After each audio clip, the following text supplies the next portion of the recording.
ठीक है, स्टार्ट कर। देखिए कल जो साइंस में था वो अंतरिक्ष का फर्स्ट बड़ा पार्ट था। उसमें हमने बताया था कि अंतरिक्ष में कोई भी उपग्रह जो होता है वो कैसे लॉन्च होता है और अंतरिक्ष में कहाँ पहुंचता है, वो अंतरिक्ष क्या है, इसके बारे में बताया था। आज इस अंतरिक्ष का सेकंड टाइप है। इस सेकंड पार्ट में हम दिखाएंगे आपको कि जो कक्षाओं के प्रकार होते हैं वे कहाँ कौन सा उपग्रह किस कक्षा में कैसे पहुंचता है और भारत के द्वारा प्रमुख जो उपग्रह लॉन्च किए गए हैं वे कौन कौन से किए गए। तो सबसे पहले देखना है ये देखो इधर पर जो कक्षाओं के प्रकार हैं, कक्षाओं के प्रकार होती हैं, 3 प्रकार की कक्षा होती हैं। उनमें पहला है निम्न भू कक्षा, मध्य भू कक्षा और भूस्थितिक कक्षा। जो पहला अपना निम्न भू कक्षा है, भूमि पृथ्वी होता है, कक्षा में उसके बाहर वाला जो गुरुत्वाकर्षण के द्वारा बनी हुई कक्षा होती है, और निम्न में होता है निचली वाली, और इधर पे मध्य का मतलब बीच वाली, और इधर पे भूस्थितिक कक्षा का मतलब बाहर वाली कक्षा। कोई जो पृथ्वी है अपना या कोई भी ग्रह है, इसके बाहर वाले जो अंतरिक्ष होता है उसमें गुरुत्वाकर्षण के द्वारा अलग अलग प्रकार की कक्षा बन जाती हैं। तो जो पास वाली कक्षा होती है, इस वाली कक्षा को इधर पे हम निम्न भू कक्षा कहते हैं, और जो दूसरे नंबर पे होती है उसको मध्य भू कक्षा, और जो बाहर वाली कक्षा होती है उसको हम भूस्थितिक कक्षा या तुल्यकालिक कक्षा कहते हैं। तो जो सबसे पहले देखना है कि जो यदि कोई ग्रह है अपना या पृथ्वी को ही लेते हैं, यदि इसकी जो पास वाली कक्षा है, इसकी जो दूरी है पृथ्वी से वो लगभग 200 से 2000 किलोमीटर की ऊंचाई पर है। 200 से 2000 किलोमीटर के बीच में जो मतलब कक्षा होती है जहां पर कोई भी उपग्रह इस ग्रह की परिक्रमा करते हैं, तो ऐसी वाली कक्षा को हम निम्न भू कक्षा कहते हैं। निम्न भू कक्षा में जो एंट्रोसैट है, एंट्रोसैट एक संस्था है या हम कह सकते हैं कि जो अंतरराष्ट्रीय अंतरिक्ष स्टेशन है, जो अंतरिक्ष में स्टेशन बनाई गई है जहां पर वैज्ञानिक जाते हैं और उपग्रहों को देखते हैं कि कौन कैसी कक्षा में परिक्रमा कर रहा है। तो जिस कक्षा में वो जाते हैं वो लगभग 200 से 2000 किलोमीटर की ऊंचाई पर होती है, और ऐसी जो कक्षा होती है वो निम्न भू कक्षा कहलाती हैं। तो किसी भी ग्रह या कहें पृथ्वी की 3 प्रकार की कक्षाएं, निम्न भू कक्षा पास वाली कक्षा होती है जो 200 से 2000 किलोमीटर के बीच में होती है। इसके बाद जो बाहर वाली बीच वाली जो कक्षा होती है उसको हम मध्य भू कक्षा कहते हैं। मध्य भू कक्षा की जो ऊंचाई होती है पृथ्वी से वो 2000 से 35786 किलोमीटर के बीच में होती है। 2000 से 35746 किलोमीटर के बीच में जो अपनी ऊंचाई में जो कक्षाएं हैं उसे हम मध्य भू कक्षा कहते हैं। इस वाली कक्षा में जो उपग्रह लॉन्च किए जाते हैं उन उपग्रहों को नेविगेशन उपग्रह कहते हैं। ये पृथ्वी की परिक्रमा करते हैं, जो जितने नजदीक होता है वह उतने ही समय में उतने ही जल्दी इस ग्रह की परिक्रमा कर लेता है। इसके बाद जो तीसरे नंबर की कक्षा है वो अपनी भूस्थितिक कक्षा कहलाती है। भूस्थितिक कक्षा की जो ऊंचाई होती है वो 36,000 किलोमीटर से अधिक ऊंचाई पर होती है। इस भूस्थितिक कक्षा में तुल्यकालिक उपग्रह या भूस्थितिक उपग्रह छोड़े जाते हैं। ये उपग्रह पृथ्वी से जितने में पृथ्वी परिक्रमा करती है, घूर्णन गति करती है, उतने में ही जो भूस्थितिक उपग्रह में छोड़े जाने वाले जो उपग्रह होते हैं वे करती है। पृथ्वी अपनी जो घूर्णन गति करती है वो 24 घंटे में करती है, तो जो अपने भूस्थितिक उपग्रह होते हैं वे भी 24 घंटे में परिक्रमा करते हैं। देखना आगे जो हुआ है जो भूस्थितिक उपग्रह है इसमें हमेशा संचार उपग्रह लॉन्च किए जाते हैं। मतलब जो पृथ्वी की कक्षाएं हैं 3 प्रकार की, जो पास वाली कक्षा है वो वाली कक्षा कहलाती है अपनी निम्न भू कक्षा। निम्न भू कक्षा के बाद मध्य भू कक्षा, इसके बाद जो बाहर वाली कक्षा है उसको हम भूस्थितिक कक्षा कहते हैं। अब भूस्थितिक कक्षा में कौन से उपग्रह लॉन्च किए जाते हैं, तो वे संचार उपग्रह लॉन्च किए जाते हैं।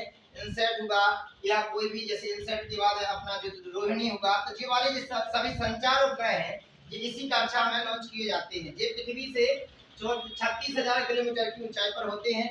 ये परिक्रमा करते हैं, पृथ्वी की जो परिक्रमा करते हैं वो 24 घंटे में ही करते हैं।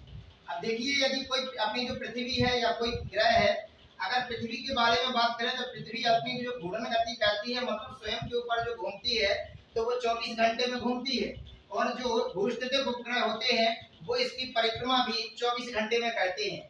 जितने में ये घूमती है उतने में ही जो परिक्रमा करते हैं। इसलिए इस पृथ्वी की जो चारों तरफ की साइज होती है, जो चारों तरफ का एरिया होता है, वो अपने कैमरे में कैद कर लेते हैं। कौन से संचार उपग्रह, इसलिए पृथ्वी की जगह जगह की जानकारी इन संचार उपग्रहों के द्वारा क्या कह सकते हैं, भूस्थितिक उपग्रहों के द्वारा दी जाती है।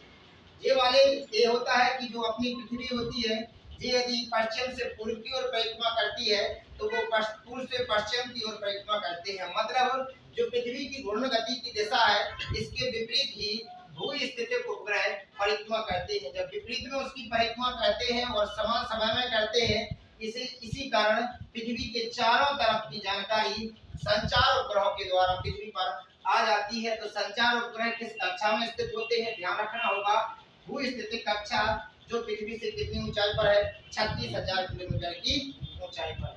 इसके बाद देखिए, जो किसी भी उपग्रह को लॉन्च किया जाता है, तो कल हमने एक वीडियो में बताया था, PSLV बताया था, ये एक प्रक्षेपण यान होता है, जो लॉन्च व्हीकल होता है PSLV। इसी प्रकार जब भारत ने सबसे पहले कौन सा व्हीकल लॉन्च किया था, मतलब सबसे पहले कौन सा प्रक्षेपण यान लॉन्च किया था। प्रक्षेपण यान कहलाता है उपग्रह को जिस यान पर या कहें जिस वाहन पर रखकर ऊपर ले जाया जाता है, उस वाहन को ही हम प्रक्षेपण यान कहते हैं। तो सबसे पहले जो प्रक्षेपण यान प्रौद्योगिकी है, तो जो टेक्नोलॉजी बनाई है प्रक्षेपण यान के लिए, तो भारत ने सबसे पहले कौन सा बनाया था, तो भारत ने सबसे पहले यूज किया था SLV-3। तो सैटेलाइट लॉन्च व्हीकल 3 इसको लॉन्च किया गया था सबसे पहले, जिसके द्वारा उपग्रहों को ऊपर ले जाया जाता था। इसका जो सफल परीक्षण हुआ था वो 18 जुलाई 1980 को हुआ था। 18 जुलाई 1980 को सफल परीक्षण हुआ था। इस SLV-3 के 4 परीक्षण किए गए थे, जिसमें से प्रथम 2 परीक्षण असफल हुए थे, अंतिम 2 परीक्षण सफल प्रतीत हुए थे। तो जो पहला सफल परीक्षण हुआ था वो 18 जुलाई 1980 को हुआ था। SLV एक प्रकार का उपग्रहों को ऊपर ले जाने वाला साधन है। तो SLV-3 सबसे पहले आया था। इसके बाद PSLV आया और सबसे जिसे बाहुबली तक कहा जाता है, जिसको कहा जाता है GSLV Mark 3, जिसके द्वारा चंद्रयान 2 को लॉन्च किया गया था। वो सबसे भारी वजन को सबसे ऊंचाई तक ले जाया जाता है उसके द्वारा। तो सबसे पहले भारत ने कौन से यान का उपयोग किया था, तो SLV-3 का उपयोग किया था। इसका सफल परीक्षण 18 जुलाई 1980 को हुआ था। एक 4 चरणों वाला साधारण क्षमता वाला परीक्षण यान था। 4 चरण का मतलब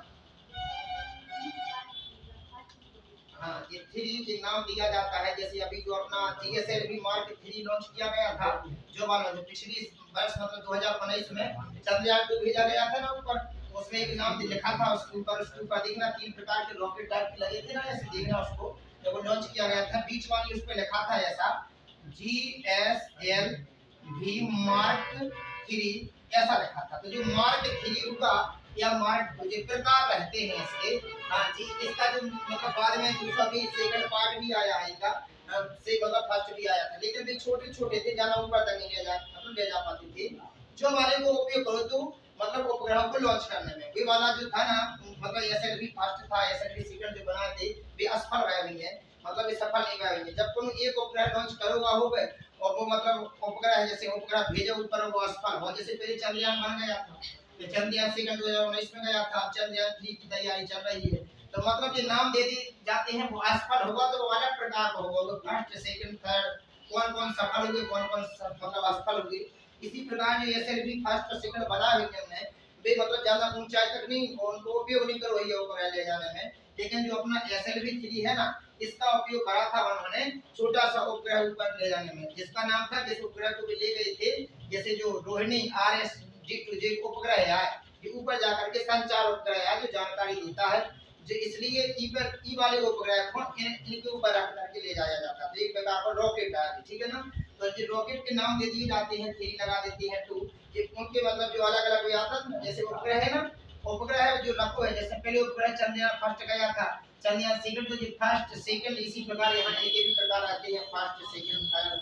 तो जो बोलो की वजह से लिखोगे फर्स्ट और सेकंड, इसलिए यहाँ पे नहीं बताया है क्योंकि भी असफल है, उनको उपयोग नहीं करोगे, जो मतलब उपयोग करूंगा इनके द्वारा उपग्रह भेजे गए, इसलिए सफल हुआ, इसलिए इसको सीखना है, क्योंकि ऐसे मेरे जो प्रयोग में आता था असफल इतनी रहती है, सफल वाले की वैल्यू रहती है। तो यहाँ पे जो SLV-3 है ना, इस SLV-3 में ध्यान रखना कि 4 चरणों का एक साधारण क्षमता वाला यान था। इधर देखो, तो जो अपना 4 चरणों वाला अपना यान था, इस यान में क्या होता है, 4 चरण थे। जो 4 चरण थे, तो 4 चरण का मतलब 4 इसमें थे, इसके पार्ट थे, 4 पार्ट थे। वो चारों पार्टों में इस बात का ध्यान रखना है कि ई वाले में जो ईंधन भरो तो वो ईंधन ठोस ईंधन भरा गया था, और ये वाला जाना नहीं ले जा सकता था। ओनली ये 40 किलोग्राम तक को उपग्रह पर ले जाया जाता था इसके द्वारा। तो लिखा है कि जो 40 किलोग्राम भार के उपग्रह को पृथ्वी की कक्षा में स्थापित कर सकता है। ये चंद्रमा तक तो पहुंच ही नहीं सकता था, ये तो ये बाहर जो पृथ्वी है, जैसे पृथ्वी से अपन ने लॉन्च किया है, जब पृथ्वी है और पृथ्वी के यहाँ से अगर लॉन्च करते हैं यदि किसी स्थान से, तो पृथ्वी की जो कक्षा है, लवालिक कक्षा, जो निम्न भू कक्षा है या अपनी जो भूस्थितिक कक्षा है, उस तक पृथ्वी की कक्षा ही तक ये लॉन्च कर पाता था। वो कितने वजन का कर पाता था? ओनली 40 किलोग्राम का। जब ज्यादा वजन का ले जाना हो, जैसे अभी चंद्रयान फर्स्ट या चंद्रयान सेकंड गए थे, तो इनके बस का काम नहीं है कि ये SLV थी अब ले जाया जाएगा। इसलिए बहुत बड़ा रॉकेट बना होगा, तो जिसको नाम रखोगा तो GSLV। देखिए SLV तो वो भी था, लेकिन उनमें G लग गया था आगे, ठीक है ना। उनके प्रकार अलग अलग होते हैं। पहले नंबर पे SLV बना गया था, इसके द्वारा ओनली 40 किलोग्राम तक को उपग्रह पर लॉन्च करोगा। तो जो अपना जो इसमें ईंधन कैसा भरा था, जो हमने बता दिया है। ठोस को पेड़ोदक भी कहते हैं, ध्यान रखना। कभी-कभी अगर पेड़ोदक आ जाता है तो मतलब ध्यान रखना पड़ेगा, ठीक है ना। और इसमें 4 परीक्षण हुए थे, जिनमें 17 अप्रैल 1983 को जो परीक्षण हुआ था वो सफल हुआ था, ठीक है ना। तो एक मतलब ये सफल परीक्षण ये हुआ था, दूसरा ये हुआ था।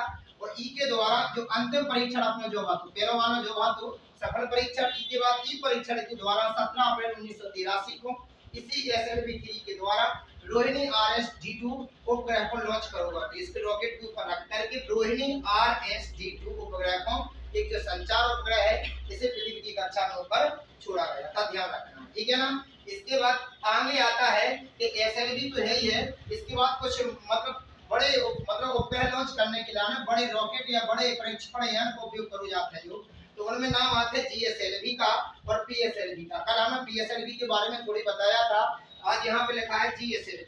इसलिए GSLV है, ये भारत का सबसे बड़ा प्रक्षेपण यान है, जिसके द्वारा बड़े से बड़े, भारी से भारी उपग्रह को लॉन्च किया जाता है GSLV के द्वारा। GSLV के अलग अलग प्रकार होते हैं।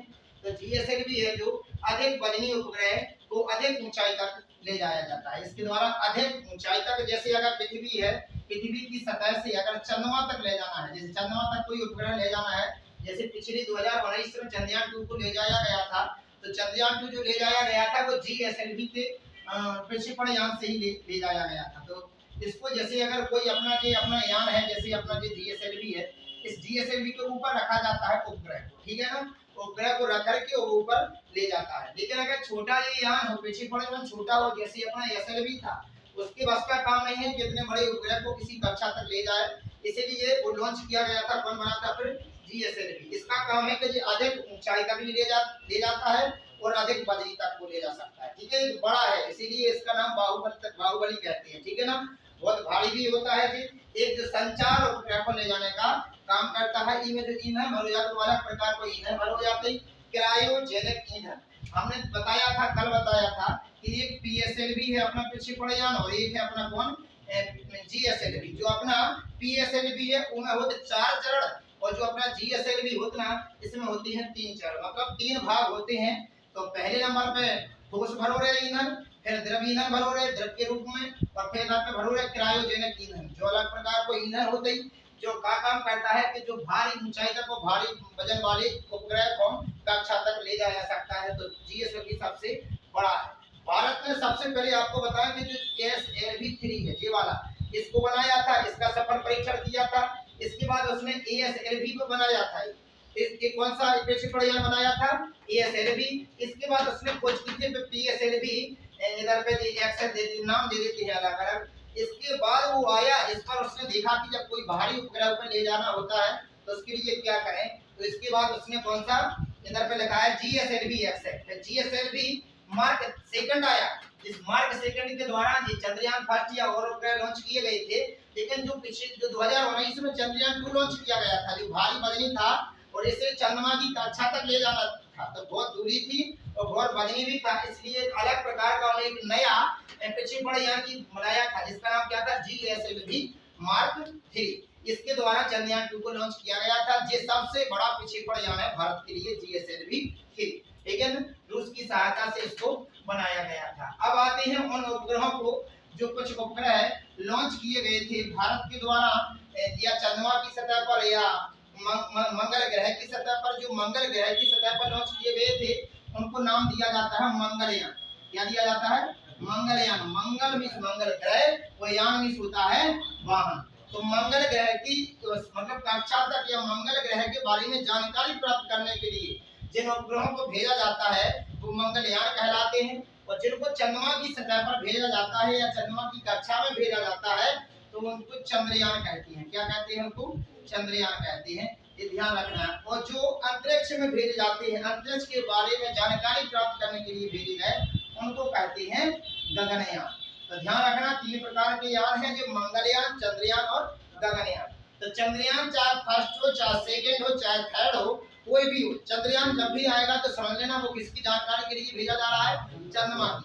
अब चंद्रमा की जानकारी कहाँ ली जा रही है, क्या लेना है, तो इसके बारे में अलग अलग उपग्रह भेजे गए थे। चंद्रयान फर्स्ट किस लिए भेजा गया था भारत के द्वारा और कब भेजा गया था और किस यान का यूज किया था? यान मींस कॉन्सेप्ट वाले एसएलवी या एएसएलवी या पीएसएलवी या जीएसएलवी या मतलब कौन सा किया है हमने, अलग अलग प्रकार रहते हैं। तो देखना चंद्रयान जो फर्स्ट है, चंद्रयान फर्स्ट को भारत में भेजा था चंद्रमा की सतह पर, चंद्रमा की कक्षा में भेजा था। इसका टारगेट क्या बनाया था? काय की खोज के लाने जो भेजोगा तो उपग्रह काय के लाने भेजोगा तो ताकि वो चंद्रमा की सतह पर या चंद्रमा की कक्षा में जाकर के हमको जानकारी दे के चंद्रमा पर किस बात की कमी है और क्या उपलब्धि है, ताकि हम चंद्रमा पर पहुंच सकें।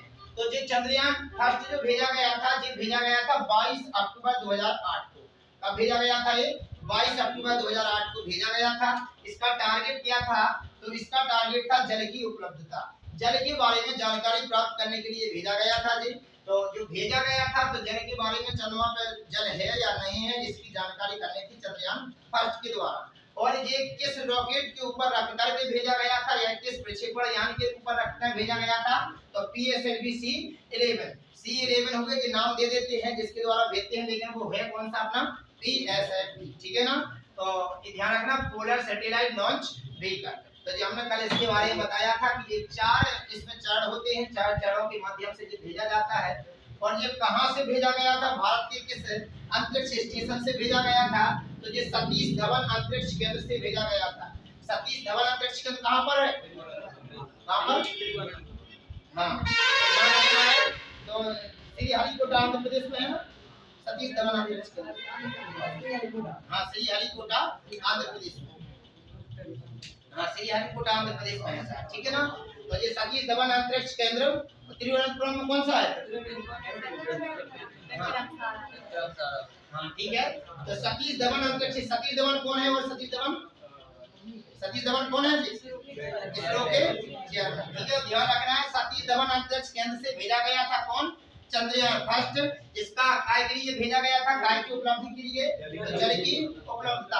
काय पर जल की उपलब्धता पता लगाने के लिए चंद्रमा पर। और कब भेजा गया था? तो 22 अक्टूबर 2008 को। आपको डेट ध्यान रखना है और आपको जिस प्रक्षेपण यान के द्वारा भेजा गया उसका नाम ध्यान रखना है। उस सतीश धवन अंतरिक्ष केंद्र जहां से भेजा गया उसका ध्यान रखना है। इसके बाद देखना है कि भारत जो है चंद्रमा पर पहुंचाने के लिए, चंद्रमा पर जल की खोज करने के लिए, चंद्रमा पर जानकारी प्राप्त करने के लिए विश्व का 6वां देश बना था। कौन बना था? भारत। इसने कौन सा उपग्रह लॉन्च किया था? चंद्रयान फर्स्ट। इसके पहले कौन कौन पहुंच गए थे? तो यूएसए मींस अमेरिका, रूस, यूरोपियन यूनियन और जापान और चीन के 5 देश पहले पहुंच गए थे। अपना भारत 6वां देश बना था जो चंद्रयान फर्स्ट के माध्यम से इस पर 22 अक्टूबर 2008 को लॉन्च करके उस पर जानकारी प्राप्त करने के लिए भेजा था। ठीक है ना? अब जब 22 अक्टूबर 2008 को भेजा गया था तो तुरंत के तुरंत नहीं पहुंच जाता है, इसे बहुत दूरी तय करनी पड़ती है। तो इसके लिए ये पहुंचा कब था? तो ये पहुंचा था 8 नवंबर 2008 को। 22 अक्टूबर को भेजा गया था, वो 8 नवंबर 2008 को वहां पर पहुंच गया था। ये तो एक सफर हुआ था। ठीक है ना? ध्यान रखना, इसमें जानकारी प्राप्त की थी।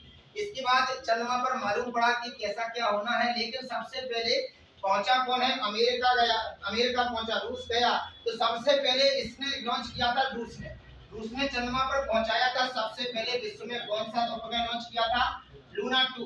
तो जो लूना 2 1969 में 1959 में लूना 2 लॉन्च किया गया था, जो उपग्रह पृथ्वी उसकी चंद्रमा की सतह पर पहुंचा था।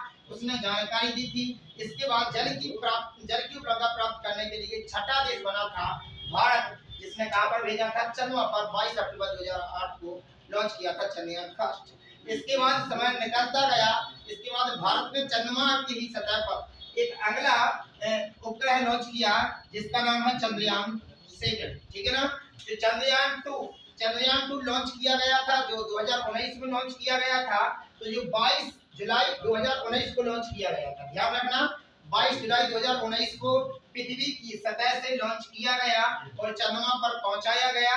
तो ये मतलब किस यान के द्वारा, हमने अभी कहा था कि जो भारी वजन था इसका वजन था 3850 किलोग्राम, 3850 किलोग्राम के चंद्रयान 2 को, ठीक है ना, जब ले जाना होता है तो एक छोटा सा यान काम नहीं करेगा। ये तो ओनली कितने किलोग्राम का काम करता है, 40 किलोग्राम का।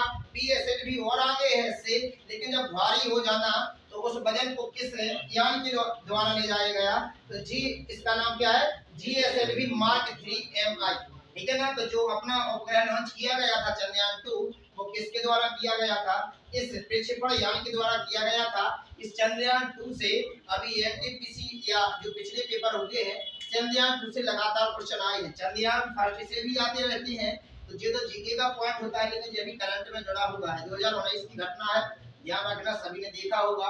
तो ये असफल हो गया था, इसका कुछ भाग तो सफल हुआ था, कुछ असफल हुआ था। कौन सा भाग सफल हुआ था वो हम बताते हैं, ठीक है। तो ये कब लॉन्च किया गया, तो 22 जुलाई 2019 को लॉन्च किया गया, प्रक्षेपण यान किया था। तो जीएसएलवी मार्क 3 MI था। अब ये ध्यान रखना है, इसका वजन कितना था, 3850 किलोग्राम। इसने दूरी तय कितनी की थी, पृथ्वी की सतह से जाकर के चंद्रमा तक ये 3.84 लाख किलोमीटर दूरी पर पहुंचा।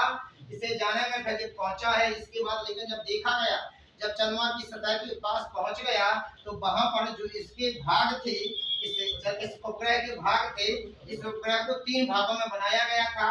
भाग कौन कौन से थे, एक ऑर्बिटर था, एक लैंडर था, एक रोवर था। ये नाम आए हैं ऑर्बिटर, लैंडर और रोवर, इनके बारे में मालूम होना चाहिए कौन क्या कहलाता है। तो देखिए जो ऑर्बिटर है, ऑर्बिटर कहलाता है जो किसी ग्रह या उपग्रह की बाहरी कक्षा में परिक्रमा लगाए, उसको क्या कहते हैं, ऑर्बिटर। लैंडर कहलाता है जो उसकी सतह पर उतर जाए, मतलब जो उतरता है, लैंड करता है, ठीक है, लैंड भी उतरना। तो जो ऊपर मतलब उतर करके मतलब रुक जाए, ऊपर जानकारी प्राप्त करने के लिए, तो उसको कहते हैं लैंडर। लेकिन जो चंद्रमा की सतह पर उस पर पहुंच करके चलने लगे, तो उसको कहते हैं रोवर। तो देखिए जो बाहर वाली इस कक्षा में परिक्रमा लगाता है, उस भाग को क्या कहते हैं, ऑर्बिटर। और जो उसकी सतह पर उतरता है उसको लैंडर, और जो मतलब चलने लगे उसकी जानकारी प्राप्त करने के लिए, तो वो कहलाता है रोवर। कोई भी ग्रह होता है या उपग्रह होता है, तो उसमें 2 ध्रुव होते हैं, एक कहलाता है उत्तरी ध्रुव, एक कहलाता है दक्षिणी ध्रुव। जैसे चंद्रमा है तो चंद्रमा का एक उत्तरी ध्रुव होता है, एक दक्षिणी ध्रुव होता है। उत्तरी ध्रुव के बारे में जानकारी हुई या जल की हुई या वायु की हुई या किसी अन्य भाग की हुई, इसकी जानकारी विज्ञानिकों ने पता लगा ली थी, चाहे रूस हो चाहे भारत हो, सभी ने उत्तरी ध्रुव के बारे में जानकारी प्राप्त कर ली थी। लेकिन दक्षिणी ध्रुव के बारे में जानकारी प्राप्त किसी ने नहीं की थी, अभी तक नहीं की है कि दक्षिणी ध्रुव में कैसा भाग है, कैसा दिखता है, वहां पर जल है या नहीं है। तो चंद्रमा के दक्षिणी ध्रुव पर पहुंचाने के लिए चंद्रयान 2 लॉन्च किया गया था भारत के द्वारा। विश्व का प्रथम देश बनता चंद्रयान 2, अगर सही सफल होता, कौन देश बनता, वो भारत बनता। परंतु चंद्रयान 2 असफल हुआ था, इसलिए वो नहीं पहुंचा है। अब अमेरिका या कहे तो अमेरिका पहुंचेगा या रूस ने या अपना फिर से पुनः चंद्रयान 3 जो लॉन्च होगा उसके द्वारा भारत पहुंचेगा। तो देखना जो ऑर्बिटर होता है, ऑर्बिटर जा रहा था, और लैंडर और रोवर जो है, ये वाले ऑर्बिटर और लैंडर अलग हो गए थे चंद्रमा की सतह पर पहुंचने से पहले। इसीलिए ऑर्बिटर तो अभी भी कक्षा में परिक्रमा लगा रहा था, परंतु जो लैंडर है ये वाला टूट गया था। टूटने के बाद चंद्रमा की सतह पर उल्टा गिर गया था। देखिए आपने वीडियो देखा होगा कि जो अपना लैंडर होता है, ये लैंडर एक इस हिस्सा से जुड़ा हुआ है, जैसे ये 2 हिस्सा जुड़े रहते हैं। तो जो वाला जो हिस्सा है, ये वाला तो परिक्रमा लगाएगा, लेकिन ये वाला हिस्सा 2 हिस्सा में खुलना था, एक खुलना था लैंडर, एक रोवर। लैंडर उतरता, लैंडर खुलता, लैंडर खुलने के बाद उसके गेट टाइप के खुलते, उसमें से रोवर निकलता। आपने देखा होगा एक डिब्बे टाइप का था, एक डिब्बे टाइप का जो था वो कहलाता था लैंडर। ये लैंडर उस चंद्रमा की सतह पर पहुंचता, तो इसके बाद ये गेट टाइप के खुलने के बाद इसमें से बाहर निकलता कौन, रोवर। रोवर बाहर निकलने के बाद ये 6 पहिया लगे होते हैं इस रोवर में, ये 6 पहिए के माध्यम से उस चंद्रमा की उस दक्षिणी ध्रुव पर मतलब घूमने के बाद चंद्रमा के बारे में जानकारी देता। परंतु क्या होगा, लैंडर और रोवर जो अपने जो है ये पहले ही अलग हो गए, टूट गए, इस वजह से उस सतह उसमें नहीं पहुंचे उस कक्षा में। इसलिए जो एक गिर गया था लैंडर चंद्रमा की सतह पर, ये उल्टा गिर गया था। अब देखिए जिस तरफ से अगर कोई डिब्बा हो, जिस तरफ से उसके मतलब जो लगे होंगे ढक्कन टाइप के, और जो उल्टा गिर जाए, जिस तरफ से खुलना हो वो मतलब ऊपर ना हो और उल्टा गिर जाए, तो खुलने का सिस्टम बंद हो जाएगा। जब खुलने का सिस्टम बंद हो जाएगा तो रोवर बाहर नहीं निकल पाएगा। उसमें ऐसा ऑटोमेटिक उठने के लिए कोई वहां पर उठाने के लिए नहीं है।